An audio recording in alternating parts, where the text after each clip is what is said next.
Outlaw Radio Show. My name is Zach Adams, and I pastor a church located just outside of Athens, Georgia. The name of the church is Calvary 316. If you're local, come hang out with us one Sunday morning. Our service is at 10:30. If you're not local but looking for a good Bible teaching church that you can watch online, our service is live streamed, 2 different platforms, facebook.com/Calvary316. And then we also stream on YouTube.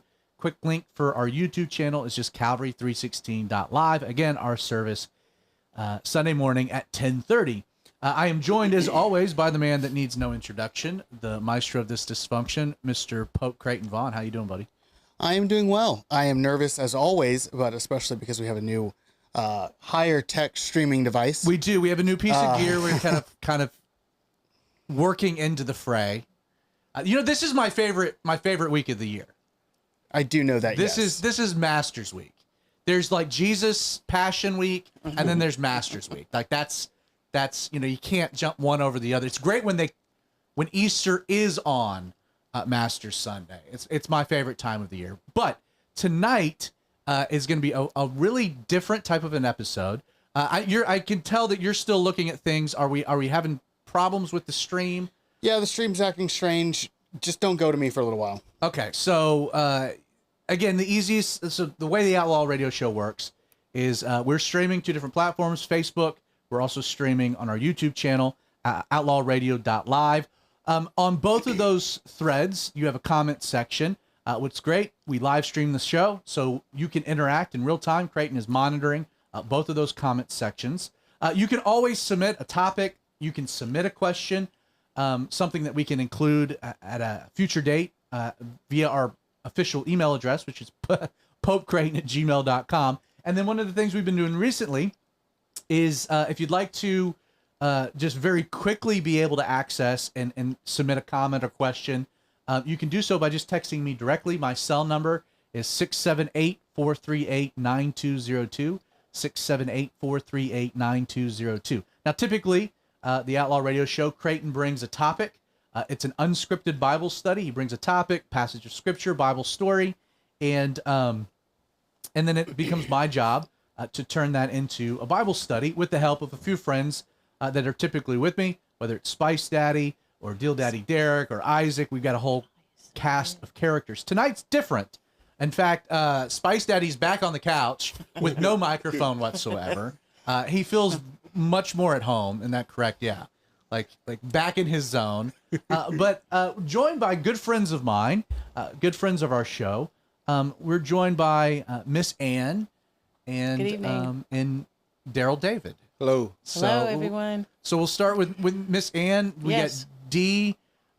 Miss Ann, welcome to the show. Welcome. Thank you. So It's great to be here. If you could pull the mic just a little closer. Yeah. There you go. That's perfect. Perfect. And then D, I love, I saw you at Calvary Chapel Stone Mountain a couple weeks ago.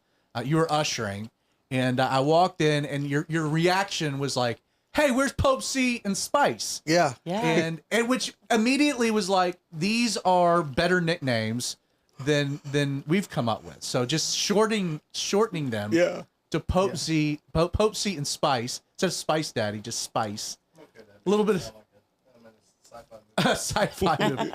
So the reason that I wanted to invite you guys on the Outlaw Radio Show. So Miss Ann, Yes. we affectionately refer to each other as our trachees. Creighton, if you could put Miss Ann on the screen. Trekkies. Yes. Miss Trekkies Ann, unite. Trachees unite. Miss Ann has a very similar testimony, although it's different in some regards, of a struggle, a health struggle with COVID, and Dee was right there every step along the way, and you have such a powerful testimony. Dee, you have a powerful testimony. I've kind of had this like, you were what, maybe 3 months ahead of me, give or take? Yeah, I When would did say you get so. sick? Let's start there. Well, it started like the end of July, and then it just kept going. And I mean, I finally went to have a COVID test. And it was like around, I think the 4th, August 4th. So this is of 2021. 2021, the end of July 2021. And finally I went to have a COVID test, and it was negative. So They gave me all the stuff I needed for, they called it bronchitis. So they gave me an inhaler, So all you'd those been things. sick? You'd been sick for a couple weeks? Well, not really even weeks. It was like, I would say maybe 10 days. Not weeks, but like borderline 10 days when I finally was like, I need to go because it's not getting any better. I did all my home remedies and none of that was working. Nothing was alleviating. No, nothing was. So I finally went to have the COVID test and it was negative. So like I said, they treated me for bronchitis with an inhaler, antibiotics, all that good stuff, the Z-Pack.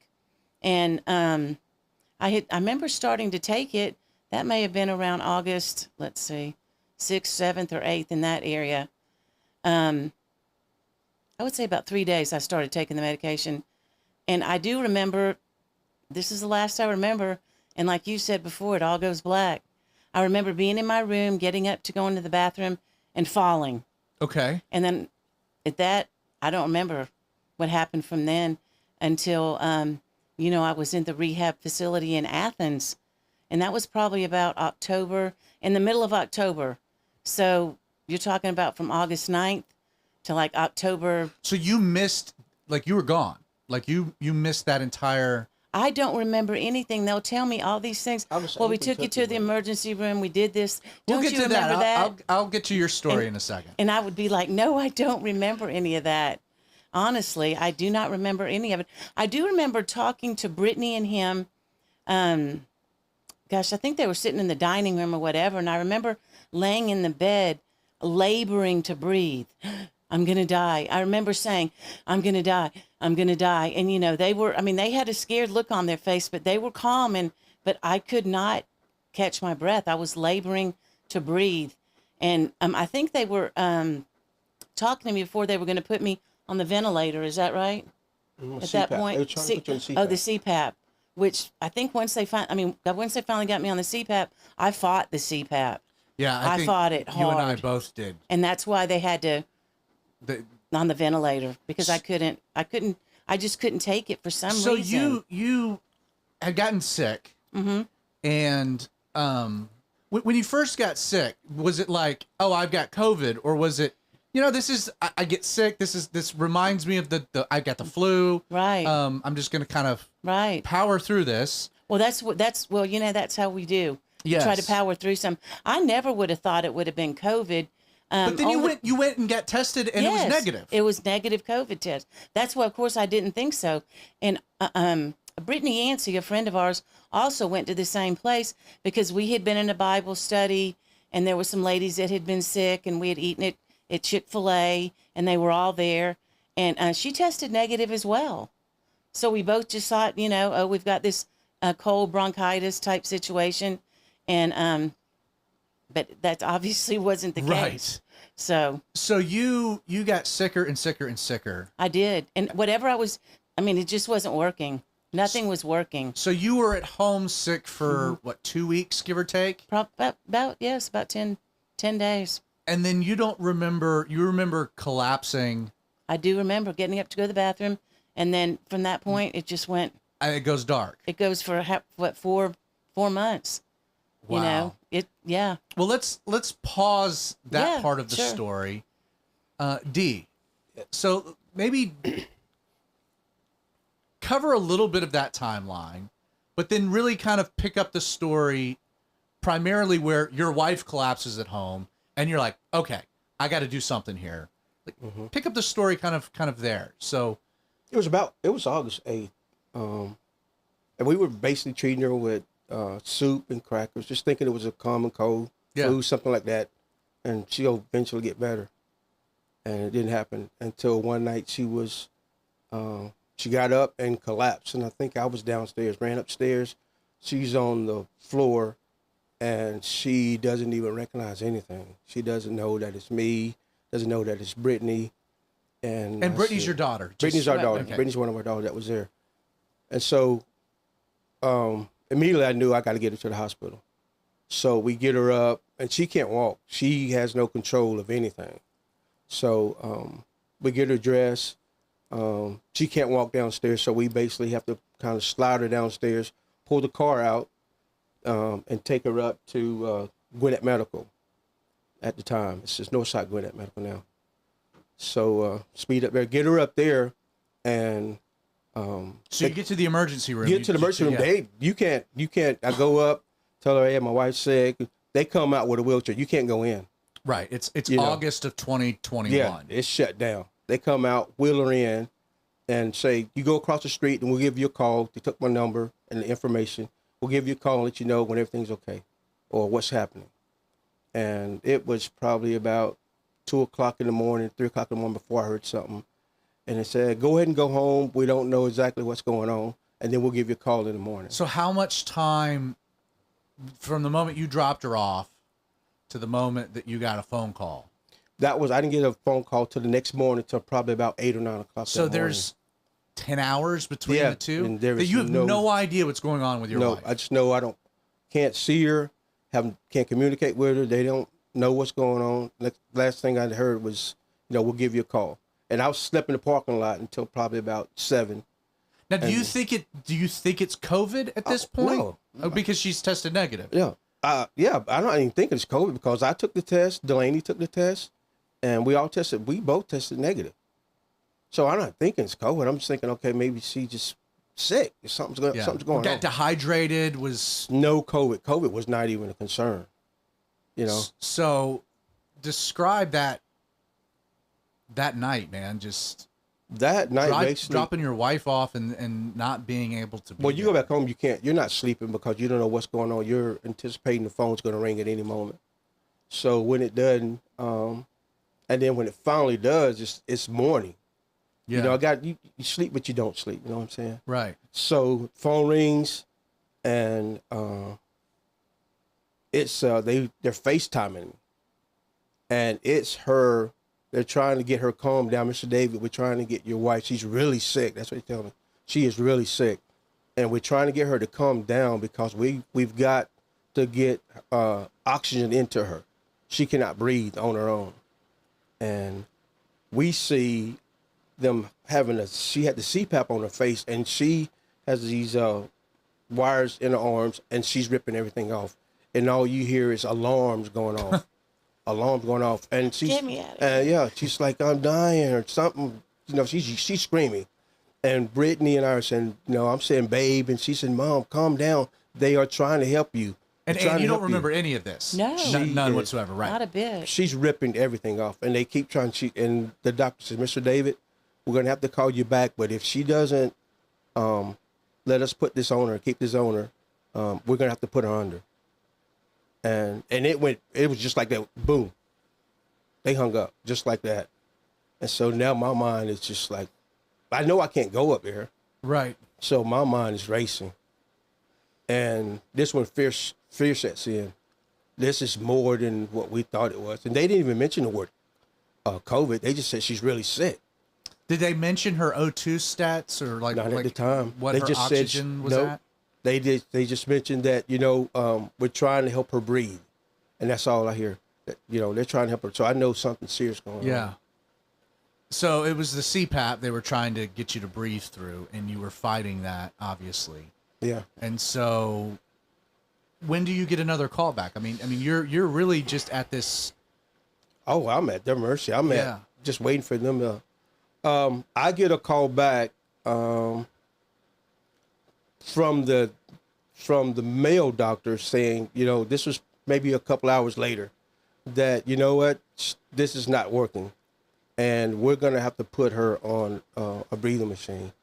And I'm going, no, you can't do that. Wait, give me time to get there. Mm-hmm. And the doctor says she doesn't have time. And I said, please do not do anything, because I have heard about people going on the breathing machine and not coming off. The ventilator, of it. it's ventilator. You're not coming off of it. So he said, how far are you? And I said, I'm about 15 minutes away. She doesn't have 15 minutes. Get here when you can. And by the time I got there, so I'm frantic now. I mean, I am totally losing it. Called my best friend, Chris Yancey. It's okay. Take your time, man. Take your time. And I call Chris. And I said, Chris, I need you. Ann's sick. I got to get to the hospital. and him and Brittany Yancey are up the street somewhere. I think they're at Panera somewhere up, and they get there in a matter of minutes. And you know, I've been around and not knowing that it was COVID, so he says, you know what, you drive your car and we'll follow you up there. And so I am totally losing it. And I know I just got to get to her because I don't want her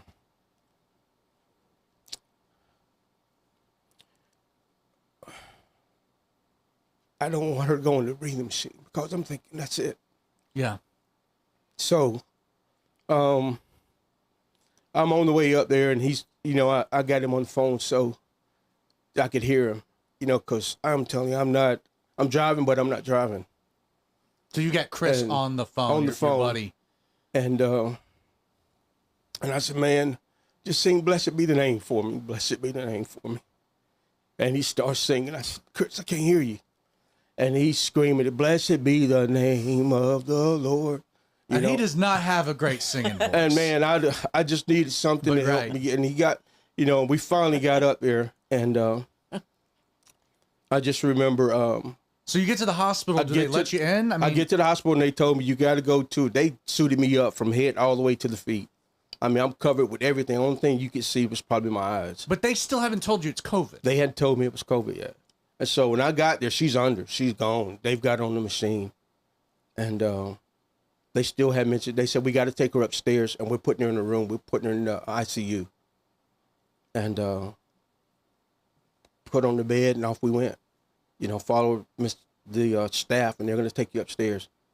And then that's the last time I saw that doctor, and they take me to somebody else. And so I follow her upstairs, right. So they're putting her in the room. I mean, she's totally gone. She's full blown. She's got the machine on her, and off we're going. Was she intubated? Was it just orally? Was it through her mouth, or had they already? It was through her mouth. They mouth. hadn't put the trach in yet, so this is through her mouth. And so they get her upstairs and get her in the room, get her situated, and you know, I just some of this it goes blank for me. A lot of it goes blank because I am hysterical, not hysterical, but I am seeing my wife on this machine, and is basically breathing forward. Don't know what's going on with her, and things kind of go into slow mo. It goes very slow. It goes slow, and you don't know what is happening. Was Ann fighting the ventilator at that point? No, she's totally. So she's completely intubated. She's out. She's out, and the machine's doing everything for her. And at that point, what do the doctors say? This is where it kind of goes a little bit for me. At some point, you go home, right? I do later that day. The doctor does tell me before I leave. You know, he tells me that she does have COVID, and she has it really bad. Her lungs are, he explained it to me like this, is that imagine you trying to breathe, but your lungs are full of mud. He said, that's what your wife's going through. That's what's happening with her lungs. And she's full-blown COVID. And, you know, I don't know what to think or what to say. And then they do let me stay. They only let me stay 2 hours, you know, and that was because my sister-in-law, Mary, which is in the medical field. And Mary was a blessing through this whole thing because Mary really opened up some doors. And so it wasn't normal for people to be allowed into your situation. It wasn't normal for anybody to be able to go upstairs to the ICU room. And Mary made that happen for me. You know, she made some phone calls and was able to get me to go upstairs. And they said, we'll give him 2 hours to be with her. Right. And then after that, he has to leave. So they had her up there and let me stay 2 hours with her. Now, and I'm sure talking to Mary, did she pull the strings thinking that I need to make sure that Dee can say goodbye? I mean, more than likely Mary. Yeah, Mary's on it. If you're thinking it, Mary's 2 steps ahead of you with it. So she's yes. So she's thinking, my sister's not going to make it here because everything at this point says you're not. Yeah. Right. I mean, you're following a trajectory that we had seen happen, and then to be vented. I know. Do they know what what was the low point that your oxygen was at? Did you ever get that number? You should know. I think I remember 40. We're writing it down. I remember. I have once we moved, we had everything written down in the journal, And once we move, I don't know exactly where it is. But her oxygen got really, I don't know if it got in the single digit or the double digits, but it was real low. It was 30, 40. I mean, it got really low. And at one point, he called me back. He called me and said, I need you to come up and I need to talk with you. And Mary went with me up to, he said, So this is like the second day or so? Third day? This is probably the third day. Okay. And he didn't want to meet with us in the room. He took us back into, I guess it was a meeting room with a large table and everything. And he sat and he talked. He says, I want to be honest with you. You know, you're going to need a miracle. He says, because, you know, your wife's kidneys are failing right now. And if we have to put her on, you know, a dialysis machine, he says, she probably won't come off of it. He says, so I'm telling you now, you probably need to go home and talk with your kids. At this point, you know, we had discussions about, you know, my family, my girls. He said, you need to go home and talk with your kids. It all happened so quick. Oh, like that? Yeah, it all happened so quick. And that, you know, if your wife doesn't get a miracle, mom will get a miracle, and she's probably not going to make it. And he said, you need to start making preparations for a funeral. This is day 3. This is day 3. And just to go back just a little bit, the second day, now she did, her numbers got good and they thought they could just take her off for a minute just to see how she would do breathing. And that lasted maybe 24 hours. And they put her back on it. So there was an initial... There was a time... A little bit of hope. Yeah, when she came off of it. But then that was... And that was just a day. Maybe 24 hours and that was it. Did you at that point... I mean, what's going on in your headspace at that juncture? And I know it's so hard to go back to that, to try to like verbalize what that's like. Your wife, the mother of your children, is laying there. You can't say anything. You can't do anything. No. You're lucky you're even able to see her. Yes. Yes. And not even supposed to be in the room. Most people at this point in time are saying their goodbyes via an iPad, you know? I mean, yes. And we had the iPad too. Later, we did have the iPad in there, so the family could see her and talk to her because they weren't allowed in. They could come to the parking lot. Her mom, dad, and siblings would all meet in the parking lot, and there was an iPad there, and they would speak to her. She's out, you know, but they could speak to her through the iPad, right? And just say something to her, you know. Did you take the doctor's advice and? I mean, you have you get home. I called the girls. You have a conversation with your children. I called the girls and I tell everybody meet me at the house. And me and Mary went and we had the discussion with them and told them, you know, mom's gonna need a miracle. Met with the doctor. Mom's gonna need a miracle. If she doesn't get a miracle, she's probably gonna die. And I just remember immediately 2 of them got up and ran out, and now the 2 youngest ones. And you have how many children? 4. You have 4 girls. 4 girls. 4 girls. And so it was just a bunch of tears. And at that time, you're basically, you come to grips with, you know, she's not coming back. She's not going to make it. And so what was your church doing at this time? I mean, because you'd already said that, you know, you had gotten on the phone with a brother from the church. You know, he's singing "Blessed be the name of the Lord." I'm sure you're not alone. No. In this, explain kind of the support structure that God provided. Oh my goodness! If it wasn't for my church family, there's no way I probably would have pulled through it because they were there every moment, phone calls, visits. They were basically holding me up, not just in prayer but physically. They were holding me up. I was keeping them, you know, in touch with what was happening with Ann and everything. They couldn't have visit. I think James did come up, but he wasn't allowed to go in at that time when she was at Gwinnett. But I did meet with him, and I think we prayed in the parking lot, which was tremendously, you know, it meant a lot. But Could you imagine going through something like that alone? You can't. Right. There's no way. And I just remember after telling the family that I think everybody either went home and Delaney went upstairs to her room, and I'm downstairs alone. And you talking about totally surrender? That's totally surrender, because you have no control.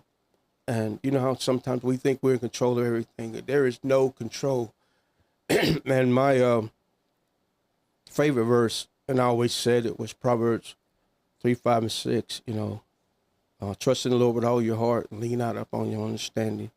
Acknowledge the Lord in all your ways, he will direct your path. And I'm downstairs, and just like Spice is right there, I'm standing up and just crying, Lord, please. And the verse comes to my head, and it's like, you trust me? Yeah, I trust you. You trust me? I trust you, Lord. And it was like I totally had to give it up to him. And just like, there's nothing that Daryl David can do here. The thing I could do is pray, and God, it's in your hand. And I sat on that couch by myself and just wept like a baby. Right. And I know that's when I just totally surrendered. Lord, it's your will. If absent for her body, it's going to be present with you, Lord. And that moment, it wasn't peaceful. It was still fear. But I knew God was in control. And either way, I was going to have to be good with it.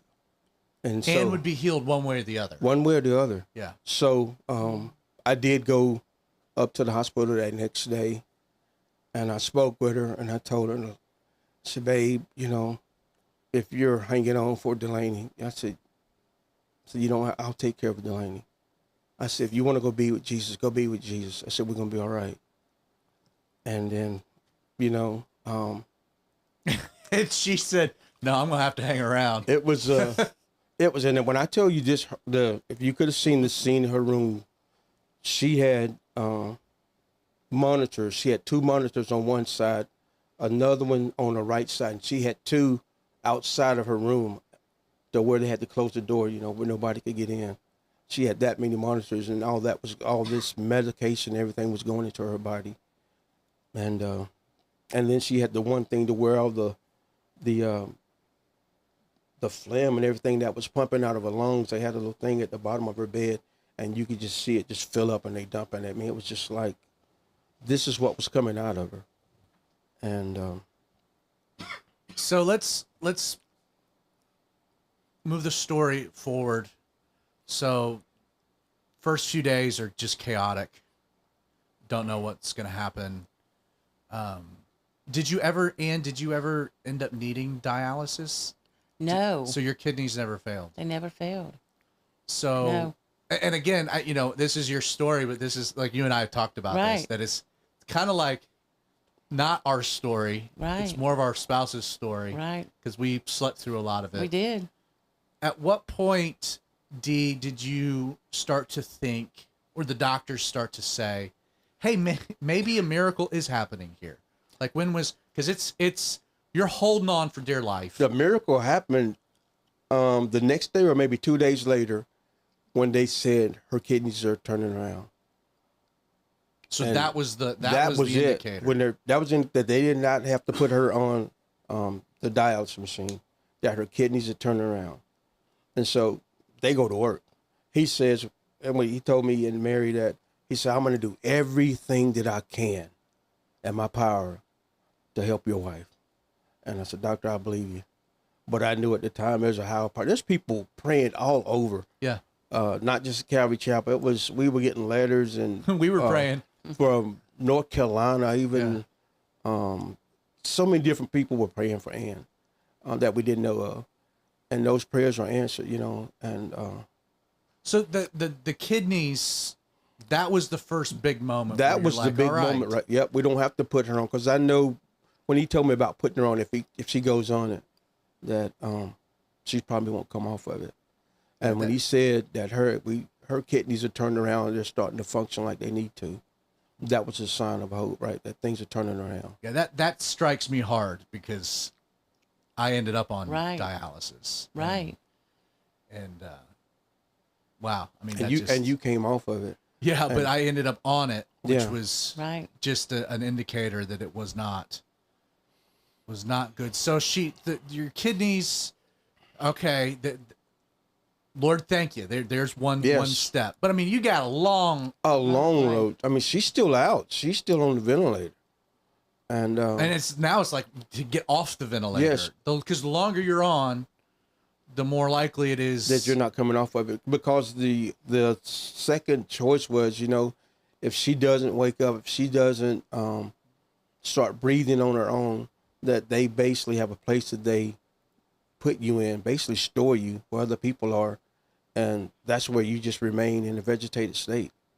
And that was one of the options right there. Okay, so that's where. Did they ever do a CT scan to see if she was still there? Brain function. That just to be honest, I'm not. I don't even remember that. I don't remember that. When did you get to the point where it was like, okay, she might come out of this? What I can remember, because there's weeks and weeks and weeks. Yes. And I went in one day expecting, for her to just be normal, machine breathing for her. I went in, and her eyes were open, and I opened the door and I said, "Babe," and she's on so much medication, she has no idea who I am, where she's at, what's happening.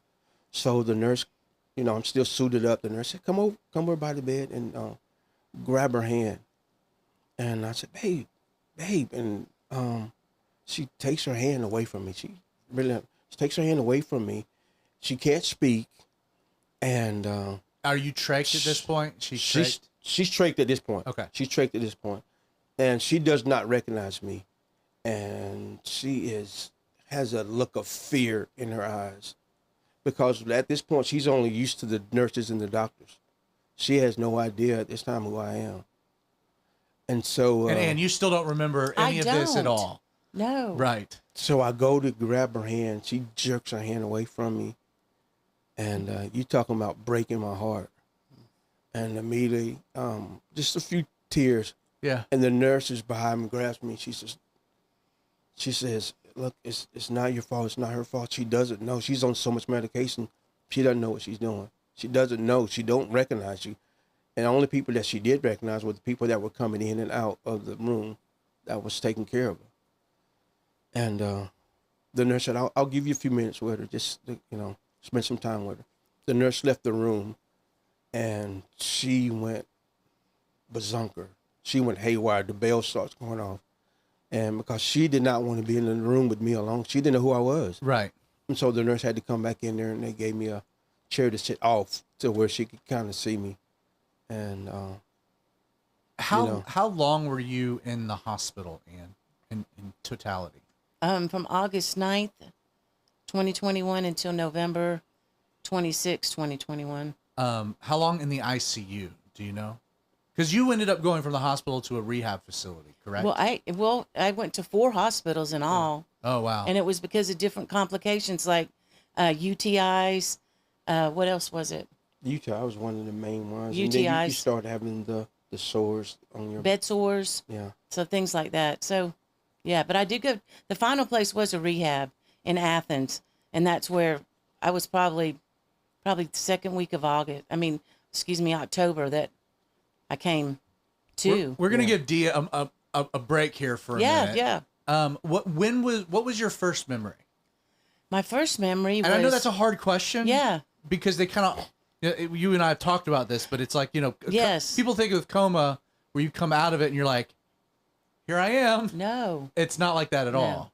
No. It really isn't, because number one, you don't know what's transpired for this long a time, and then people will tell you, and you're like, no, that can't be. Because you didn't even know you had COVID. That's the thing. That can't be. But I remember, I think for the longest time at that rehab place, until my sister Mary, you'll hear that name a lot, stepped up and told them to stop giving me medication because they were prolonging the rehab for some reason. I don't know what it was. Mary thinks it's just out of pure laziness, you know. I would give me the medication and say that I wasn't able to participate in rehab, but it was because they were medicating me. You're doped up. Yeah. Right. And you couldn't do anything. I think, I think it was Patricia. My sister Patricia was in there. And, you know, I was awake and everything. And I said, well, I got to get out of here because I got to get to Jessica's wedding, which was her daughter's wedding, which was supposed to be October 23rd, not even realizing that this is October and it's, you know, it's already past her wedding. So it was actually after, it was probably almost 4 weeks into it. And literally, you're like, huh? And I said, what now? She said, oh, her wedding's already gone by. It's such, I don't even know what date that was. But she said, it's such and such a date. Jessica's wedding's already gone by. And I was like, what? What happened here? Twilight Zone. Where did 3 months of my life go? I know. It is that, you know, it's the most bizarre thing. It is bizarre. And you try and think and think and think, if you can just think something. But I mean, I remember having dreams, but not dreams like you say like that. I remember having dreams like dreams after the fact. Okay. The weirdest, most bizarre dreams, but and So they you don't did make any not, sense. when you went down, Yeah, it was, you had nothing until nothing. the light started to flicker. That's it. Yeah, I had the most vivid, I didn't. gnarly dreams Right. for that entire time. Wow. So yours came though later, Right after, afterwards. like almost like post-traumatic, after the fact. Fascinating. Yeah. The Weird. do you think, you know, they talk about, I'm going to ask a question that I already know the answer to, which makes it a terrible question, but you know, have you gotten the you know, because they would tell you, talk to her, right? She can hear you. Mm-hmm. Talk to her. Yes. Right? Oh yeah. And then, you know, Yeah. you wake up and it's like, well, did you hear me? It's like, no, I didn't. I don't remember hearing you. And I always make that qualification. Like, just because I don't remember hearing you, Right. I don't remember anything. No. Like for me, I was in a hospital bed for 3 days talking to people, having conversations. And you don't remember. I don't them. remember any of it. But so I guess the exhortation is that if you do have, just because they don't remember hearing you doesn't mean Right. they didn't in the moment. Yeah, true. And that didn't make an True. impact in the moment of like, I've got some, like when you're talking about, hey, you can go be with Jesus. I got Delaney. You don't have to worry Right. about it. And in her mind, she's like, no, you're not getting rid of me that quick. I'm coming back. So you Sorry. spend this whole time, you've been trached. I assume that was the ventilator and your feeding tube. Oh yeah. Yes. And then what was the day like for you when you finally, so you ended up with the trach collar, the whole process of getting off of the ventilator. Oh yeah. Do you remember what it was like when they took the trach out? Do you remember that moment? I do remember. I remember. Well, actually, mine literally just fell out. It did it really? It fell out. And I mean, I was just sitting there, and it fell out. And at first, I was like, "What is this?" And you know, I buzzed the nurse, and so at that point, she just left it out. And then you know how they clean it up real good and put the Band-Aid on it. Yeah. And from that point on, that was it. But it literally did fall out. Unlike this feeding tube that the man tried to yank out, and remember that? Yeah. Oh Lord. Anyway. What happened? Because I had that experience. Yeah. Well, I guess he thought he was gonna pull it out, but it's because it's kind of like a little thing, and so once it's under your skin, then he's pulling tighter and tighter, and it's not.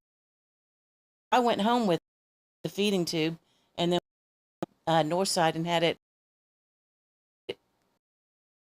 That man was pulling as hard as he can, and I'm sitting there holding onto the bed like, God, I was like, please stop. Anyway.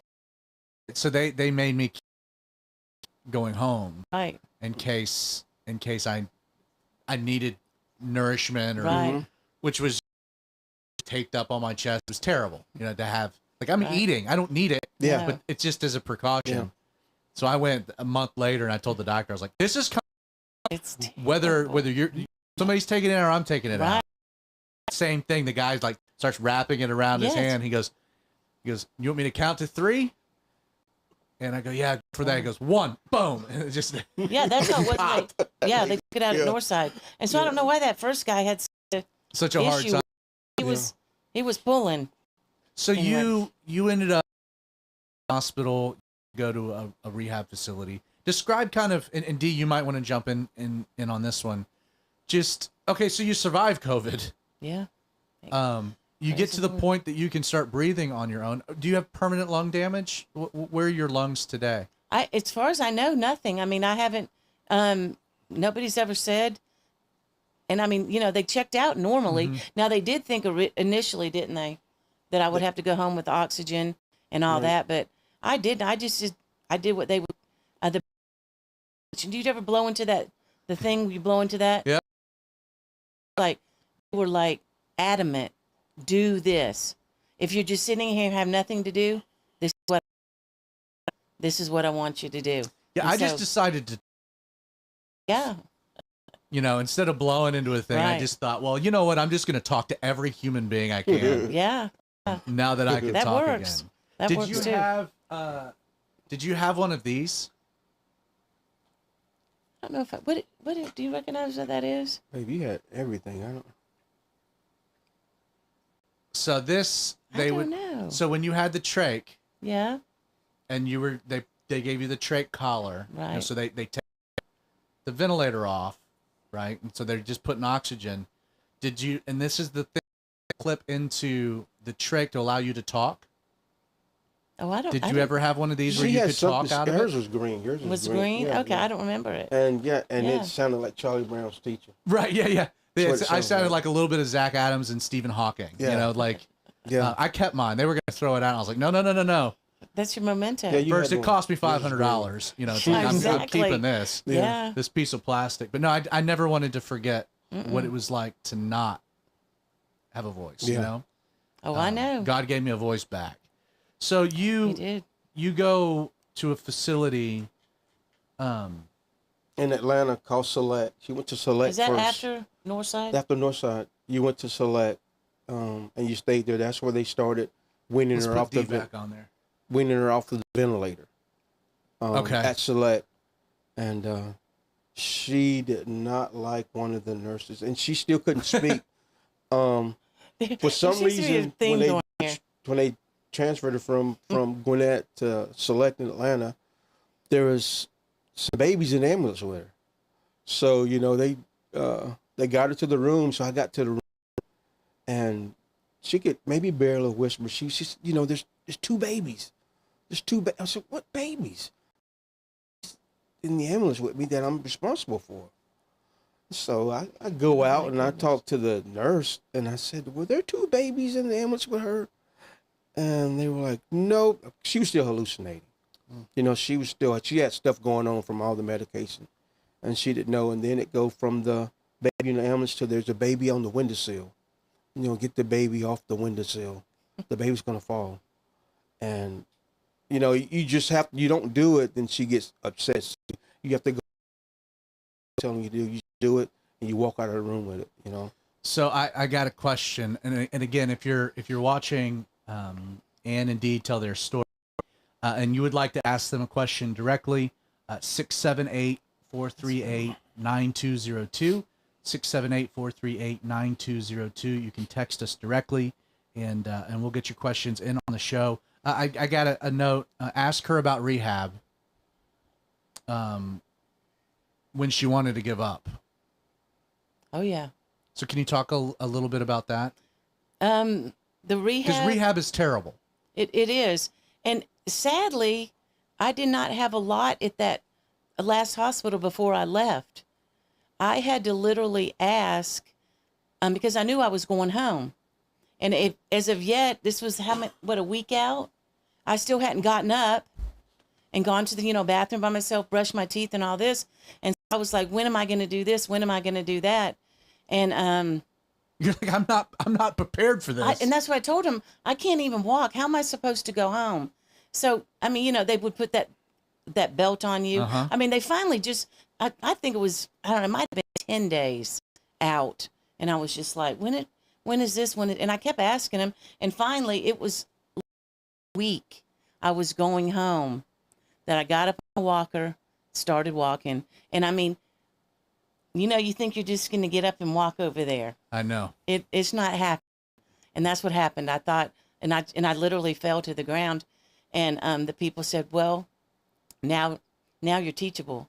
Don't think you can do this on your own. We want you to listen to what we tell you to do step by step. Yeah. You are learning to walk again. And when they said that, I was just like, learning to walk again? So you weren't able to walk because of the atrophy of your legs? That's just what with it the length was. of time? That's Her what it feet were was. just- And my feet too. Oh. They took a beating. You had like just the Wouldn't you say? Yeah, your drop feet, ankle. Your basically Yeah. shrank. Yeah, everything. She could not do anything. She had the boot I have an early memory of the boots. of boots on. Yeah. The did you have use of your arms, your hands, your? I did. Now at first they had to feed me, and Because you're just so weak. You're so weak you can't. I mean, your arms are like this. You couldn't hold I couldn't even operate it. I couldn't squeeze anything. Operate a cell phone.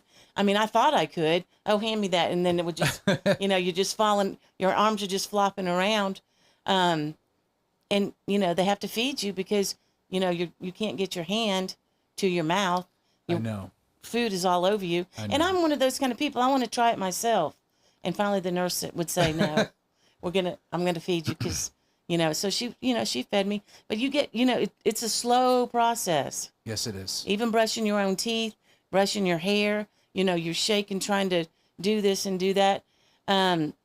So they sent you home, but I remember being home and they would come to the house, nicest people, but they are there. And you $600 an hour. They have their. You have to make up your mind Yeah. that you're going to do what they tell you they're going to do. And, you want to give up. It's hard. Yes. It's hard. What would you, if you could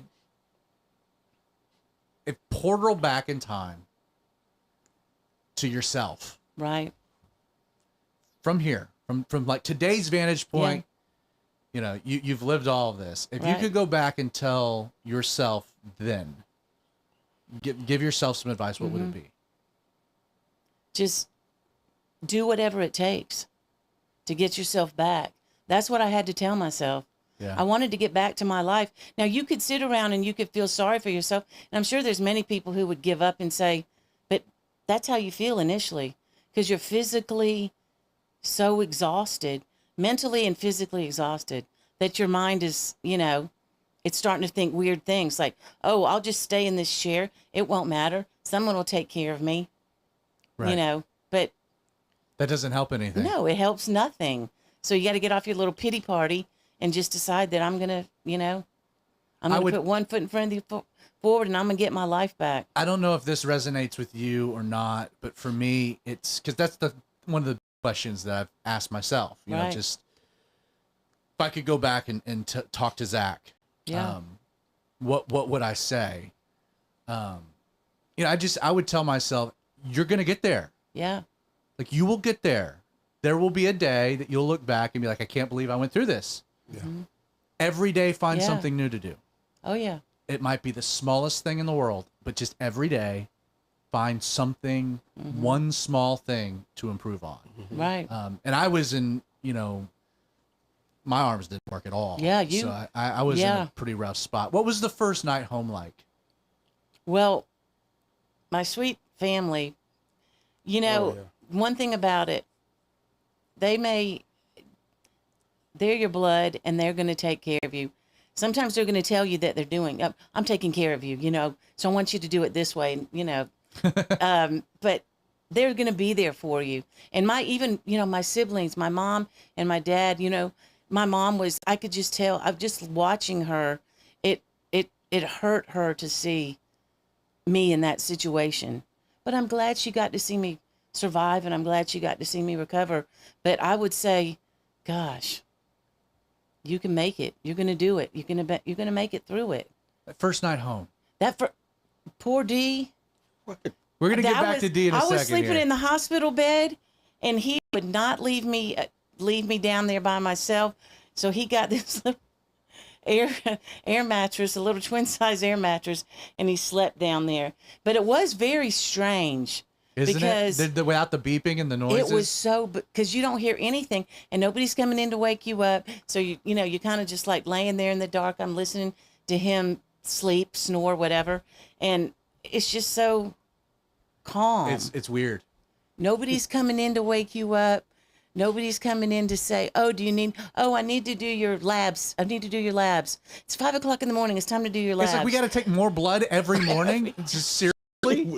Every day. It got to the point where I think they had to use my feet. Her ankle. Yeah, they blow out everything. Yeah. They do. They were butterflying my thumb.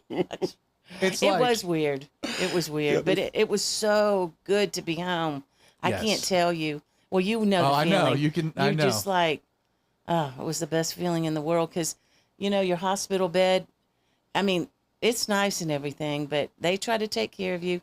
But like I said, they're in and out, in and out, in and out. No place like home. No, there's no place at all. Let's jump back to your story here. Mm-hmm. So your wife's going from facility to facility. She's incrementally getting better. Yes. There's improvements. She starts breathing on her own. She at some point starts eating on her own. There's inevitably this point in time where it's like, she's gonna come home. She's coming home. But that's, I know for me, I didn't go to a rehab facility. They wanted me to. And as much as I wanted to go home, I had to let my wife make that decision because it was like, I know what it's going to require of you for me to come home. Mm-hmm. And in our case, she's got 3 small kids, carpool, a whole bunch of stuff. But she wanted me, she knew how important it was for me to be home. Right. You're part of the story here. She's coming home. How are you preparing yourself? What was that experience like? Because, and that's the thing. Yeah. Okay. She survived and she can breathe and she's going to get better, but that doesn't happen overnight.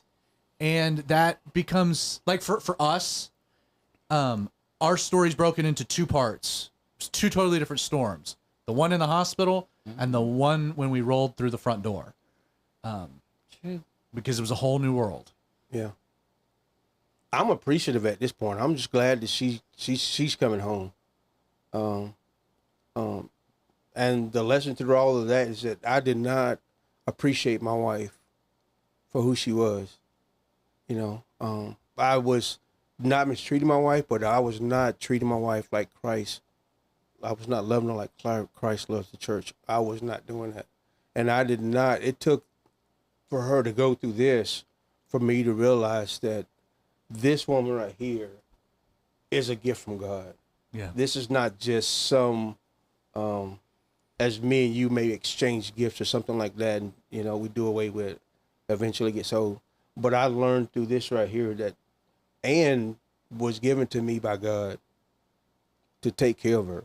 And everything that we went through was part of the vows that we made to God, for better, for worse, sickness or health, all of that, And when God gave her back to me, because, she could have easily been with him, which would have been fine. I would have really, I wouldn't have liked it. But he gave her back to me.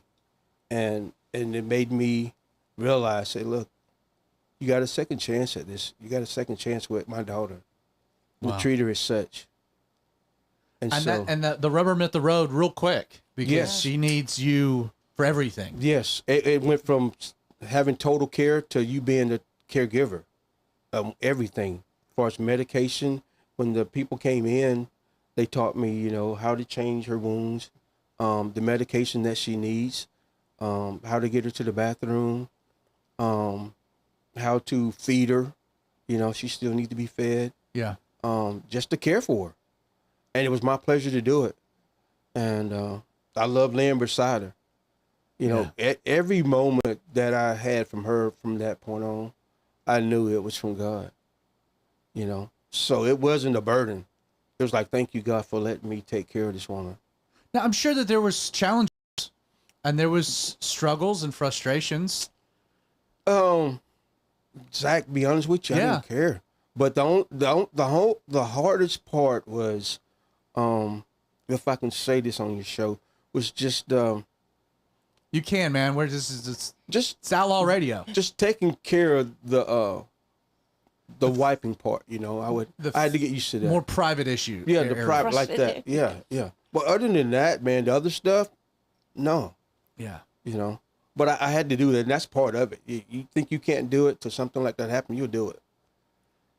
100%. I love the fact that you guys' story begins with the realization that this is not going to happen apart from a miracle. Like No. you mentioned it twice. You met with the doctor made it very clear. Like apart from a miracle, your wife is not going to make it. Right. So you can look back and say, God's in control. we lived a miracle. Yes. For sure. There's no doubt about it. No doubt. What a It- testimony. It is. It's an awesome testimony. And did you ever think that would be your story? No, that would be a living, breathing testimony. No, but you are too. I know. It's kind of humbling in Yeah. a sense. You know what I mean when I I say know. that? I know exactly what you mean. Yeah. I had I'm not going to use any names, which is going to be very hard to do here. I got to think out how to do it. So I've had the opportunity to tell my story. My story, and this is one of the main reasons I wanted you guys on, because Right. my story became it became high profile. It was not Yeah. my intent. It just kind of became viral. Right. And then because I'm a preacher, and that's a public thing, my story has, I've told my story. My story's gotten out there. My story is no more a testimony of God's power than yours. I just am the one that has been given the opportunity to go around, which is why I wanted you here. Right. Because your story is just as powerful. I was going to share my story recently, and I knew somebody was going to be in the audience that had, their story didn't work out like mine, that their loved one died.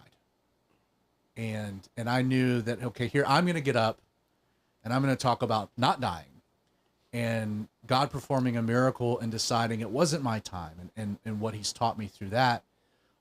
But I got this person here that doesn't have that experience. And I really was dreading the whole Right. thing. You're looking at me like, yeah, that's a tough one. And Yes.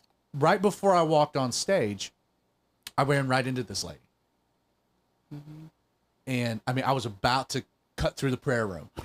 Yeah. Right. And boom, there she was. And I said, hey, I gave her a hug, and I said, hey, I know that my story is different than yours, and I loved your husband, and I've admired the way that your faith is, so anyway, so I said what I need to say, and then I went and did the thing. She came up to me afterwards, and she goes, I appreciate you saying that, but I need you to know something. She says, I need you to know that I prayed fervently that you would survive. Right. And I prayed, Lord, you can't take another one. He needs we need to see a miracle. And I rejoiced when you didn't die. Right. And she goes, you don't need to live with survivor's guilt. And that hit me in such a way. I didn't even think that I was dealing with that. Right. But in the past, when I've gone and shared, I've always started, like when I did the Calvary Chapel East Coast Conference, the first thing right when I get up, how many have had somebody die of COVID? Right. And that, hands are raised everywhere. And it's like, I'm so sorry. My heart breaks. I have a different story. Please know that your loved one was healed. Oh yeah. And they're in glory. And I'm going to have to die again. Right. I get to be Lazarus. You die, you get resurrected, and then you're going to have to die again. I don't fear death. Do you? No. Been there, done Honestly, that. no, I don't. I don't. Really? Isn't that a weird thing? Have you thought of that component of it? Yeah, that is, well, maybe, and I've thought about that a lot.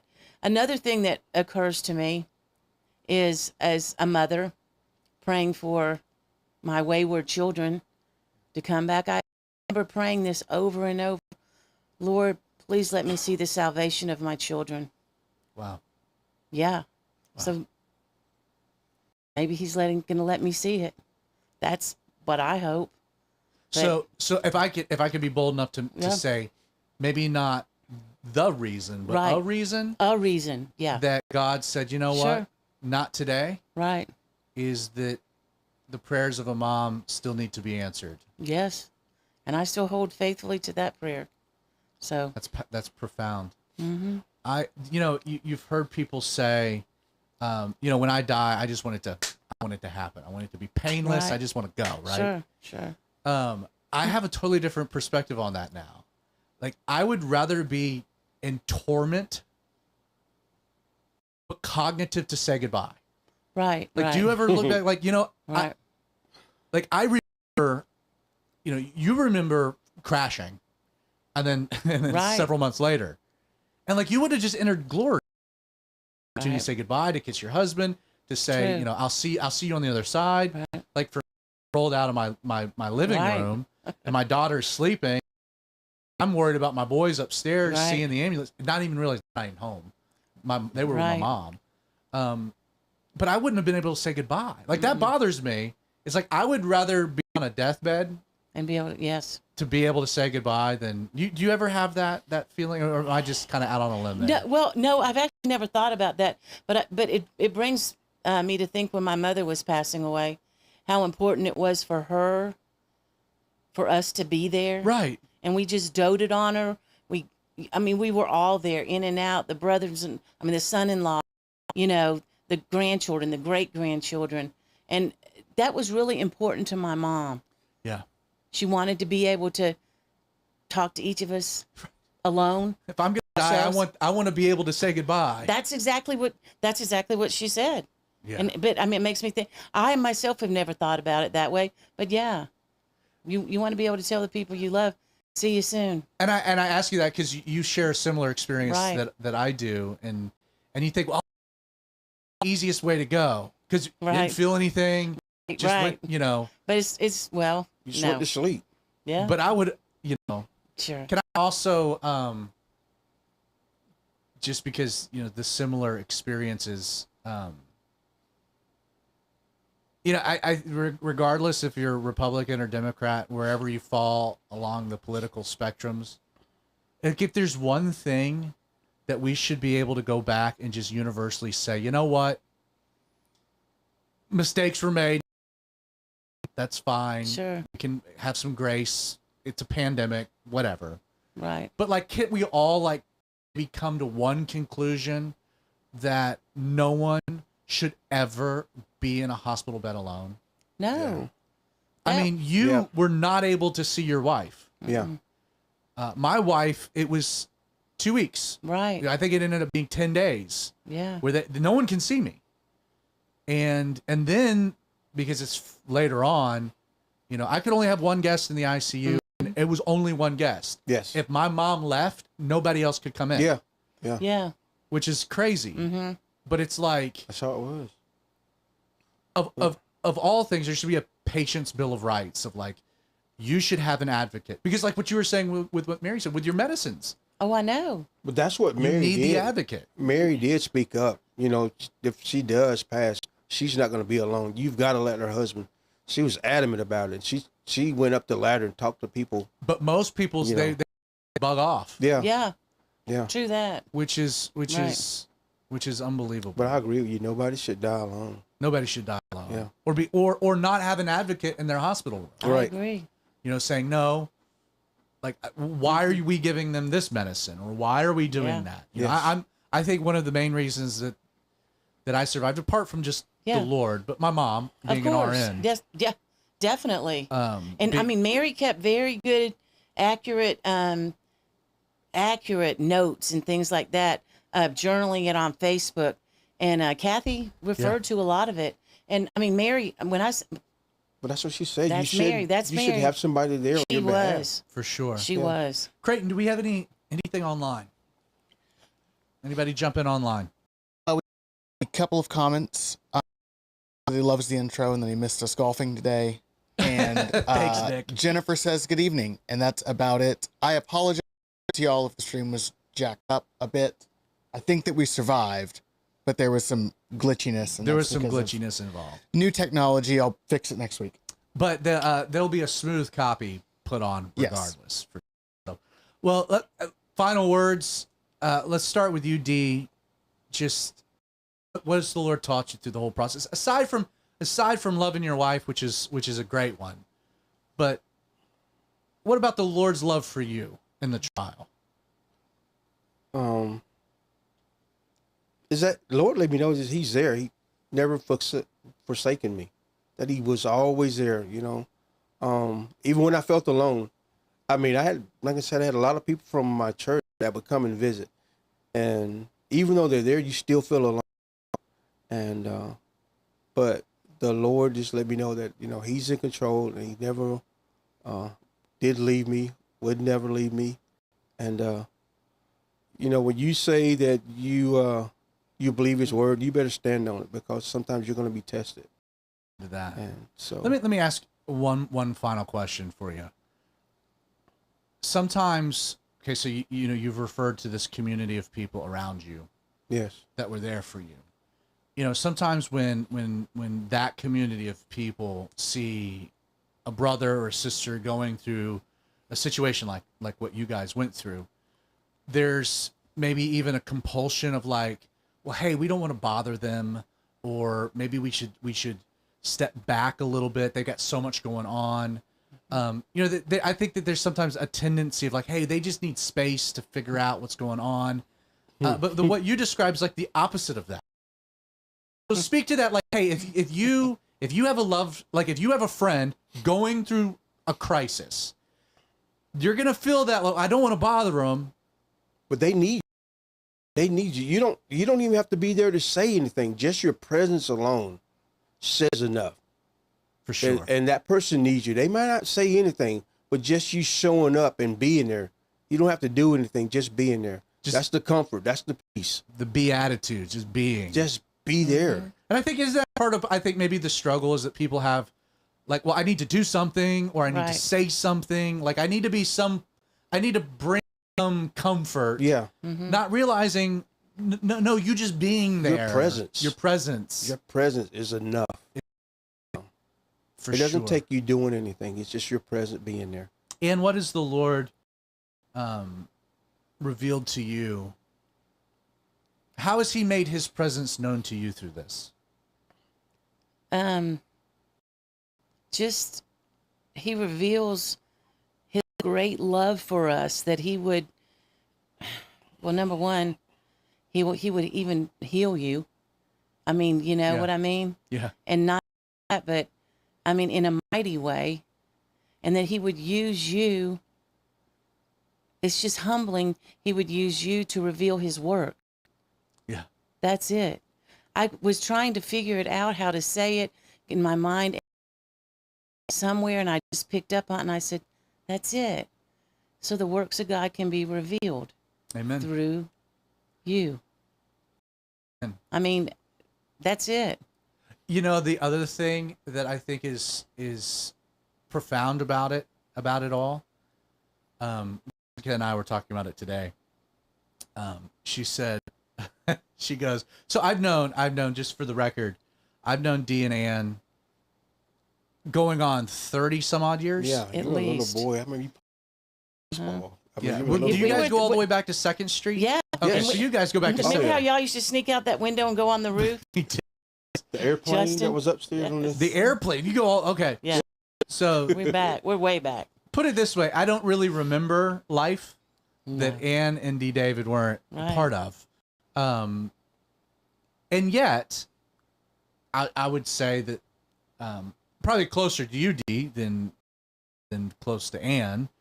Just going back in time, Sure. men's conferences, running around, and but Jessica goes, you know, did in your wildest imagination,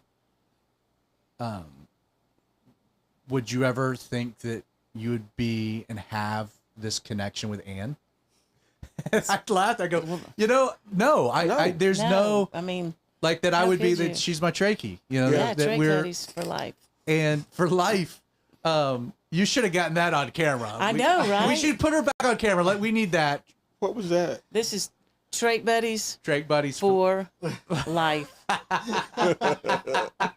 That's how Brandon. It's Brandon who taught me how to do that. For life, Ma, not for life.